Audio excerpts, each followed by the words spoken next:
Well, round one's over, and bit of a surprise, isn't it? I think that round can only be described as a tipper's nightmare. Well, at least a nightmare for my tipping anyways. So I'm going Sharks 1 to 12. I'm going to go Roosters 1 to 12. And I think the Dragons will win 1 to 12. So I'm going Bulldogs 13 plus actually. And I think the Dragons will win 1 to 12. The Penrith Panthers to win 13 plus. I think that's where the Titans are going to win it. I think it's going to be 13 plus. I did absolutely shocking. What can I say? Just wasn't a good week for my tipping. But don't forget, I did get some right. So, Storm 1 to 12. So, I'm going to go with the Tigers 1 to 12. Also, for my Daily Telegraph tips, I actually did pick the Cowboys. So, I did end up with 3 on that. It's one better than what I got. It's not great, but it's still better than my video tips. I did say in my tipping video that I wasn't an expert, and I guess this really proved it. Like, I took the Dragons in the video, and then I went onto my Supercash tipping, and I took the Cowboys. I didn't even remember taking them, but I'll take it. Anyways, enough talking about my tipping. You all know it's terrible. Let's talk about the actual footy. Now, I've got to say, the round 1 quality of football, I'm not going to say as to be expected, but it wasn't great, and I think that was largely due to the weather. The weather was atrocious for, like, majority of the games. For all but 1 or 2 games, it rained. And when I say rain, like, it didn't just rain, it didn't just drizzle, it was pouring down rain. And I do think it did reflect on the quality of football. Now, let's go through each game individually, shall we? So on Thursday night, man, that still feels weird saying Thursday. It's been Thursday for years, and I still don't feel right saying it. Anyways, on Thursday, we had the Storm take on the Broncos. The Storm came home with the win. Going into the game, I was a little bit worried about the Storm. I saw people putting them up there in the top 4 and saying they'd be in and around the grand final. I thought, nah, no way, not with Billy Slater being out. But I gotta say, they didn't miss a beat. Jerome Hughes, I wouldn't say he was their first choice. Drinkwater seemed to be the front runner for the fullback jersey, but he came in and he did a fantastic job. Munster and Croft, they worked really well. Croft looked a lot better than he did last year. A lot more experience. I suppose that's just what happens when you play a lot more games. And Cameron Smith, he was just Cameron Smith of old.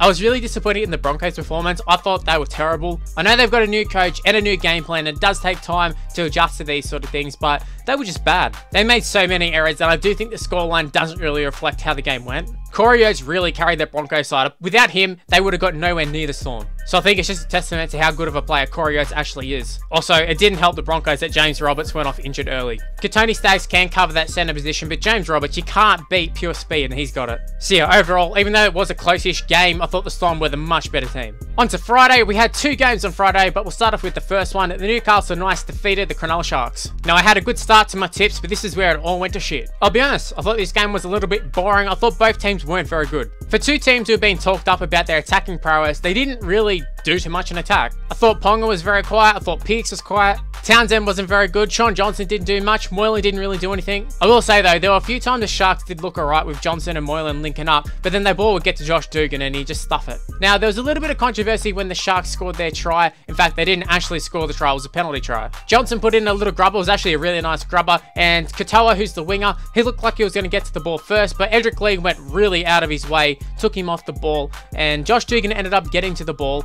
He didn't actually ground the ball. He did drop it, but they did award it a penalty try. I've got to say, I'm kind of okay with that decision as long as they're consistent with it throughout the season. I think the rule of, oh, you got 100% guarantee that he would have scored is a little bit harsh, because how are you going to know who's going to 100% score? I mean, I would have thought Josh Dugan would have got the ball down, but he didn't. I don't know, in the end, it kind of benefited the Knights anyways, because the Knights got to keep Edric Lee in the field, and he would end up scoring the match-winning try and intercept. Chad Townsend, I don't know what the hell Townsend was doing. He threw the most telegraph pass straight into the arms of Edric Lee, and Edric Lee raced away. Nobody's going to touch Edric. He's pretty fast. Actually, overall, I'd probably say Edric Lee was the player of the game. I thought he had a fantastic game. He really shut down Dugan. But overall, I think these teams will be a lot better in upcoming games. I think they just need a little bit more time to gel. Both have a lot of new players, so I suppose it's only natural that they're going to take a little bit more time to get used to playing with each other. On to the second game of Friday night, and I got to say, this one did shock me a little bit. The South Sydney Rabbitohs were convincing winners over the Roosters. Now, I always gave the Rabbitohs a chance of winning. I do really like their team. However, I thought the Roosters, they showed too much form going into the game. And I know you take a lot of trial form with a grain of salt,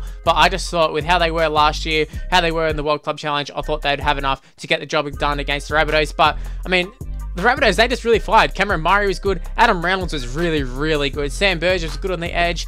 Just overall, they have a very strong team. They will do well this year. Now, where I thought the Roosters would win this game would be on the bench. Now, I don't think they used the bench very well at all. I mean, Angus Crichton barely played. He's their big money recruit. They poached him over from the Rabbitohs, and he barely even played. I don't understand. Overall, though, an easy win in the end for the Rabbitohs. Just absolutely smashed them. Moving on to Saturday.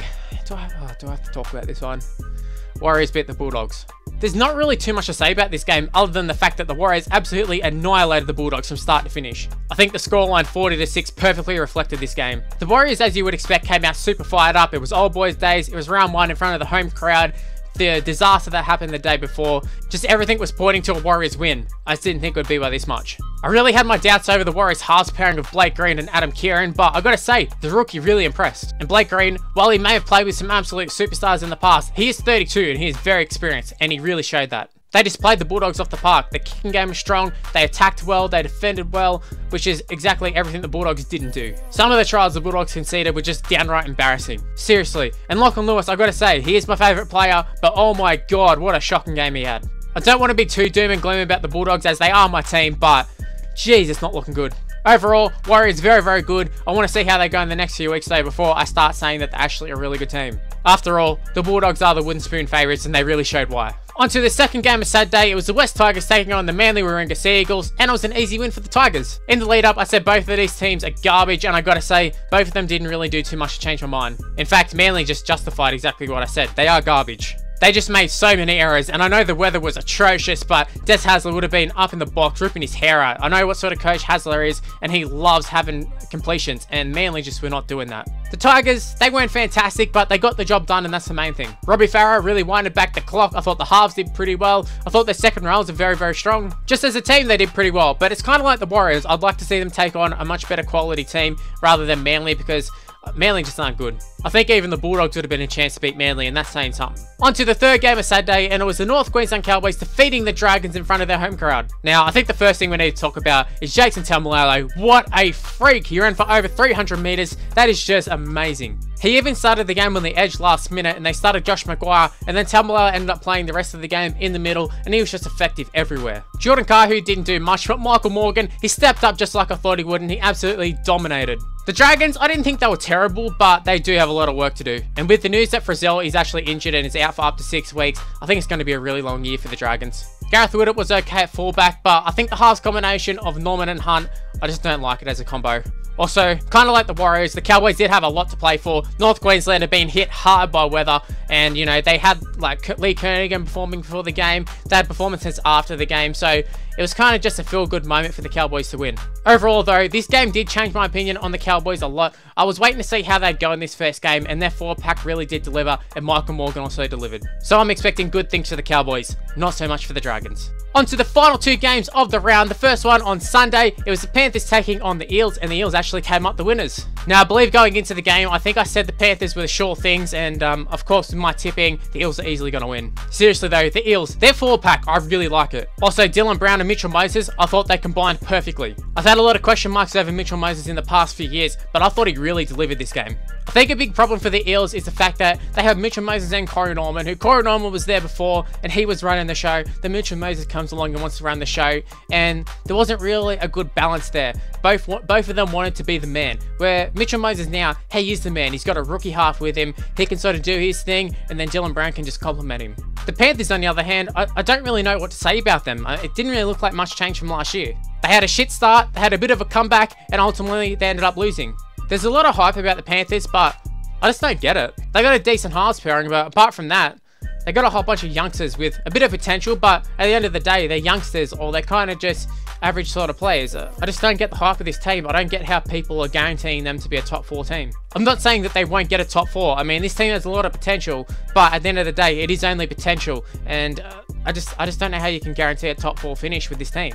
The Eels, on the other hand, I think I saw enough for them to say that they will avoid the wooden spoon. I think the addition of Blake Ferguson is massive. Having big wingers is such a huge important thing in the game these days, and they got Ferguson one wing, and they've got the other Fijian guy, Sivo or something like that, and he was very, very good as well. I've got to say, as a Bulldogs fan whose team is taking on the Eels next week, I'm a little bit nervous. Okay, I'm really nervous. Eels are going to thrash us. Moving on to the last game of the round. That game being the Gold Coast Titans being defeated by the Canberra Raiders, and I've got to say, I didn't see this one coming. Ash Taylor was a late withdrawal, and very early into the game, Tyrone Roberts went down, so the Titans didn't really have any halves. However, I do think it was quite evident that the Raiders were all over the Titans, and the Raiders did end up winning convincingly, so I'm not sure Tyrone Roberts would have done much, and even Ash Taylor.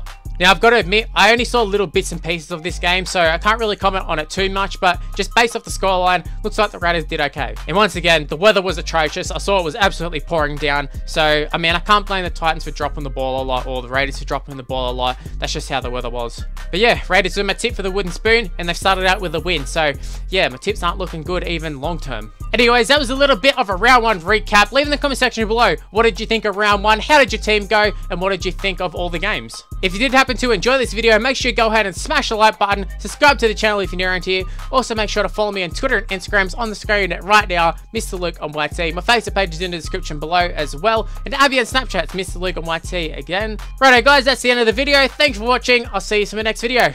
Bye guys.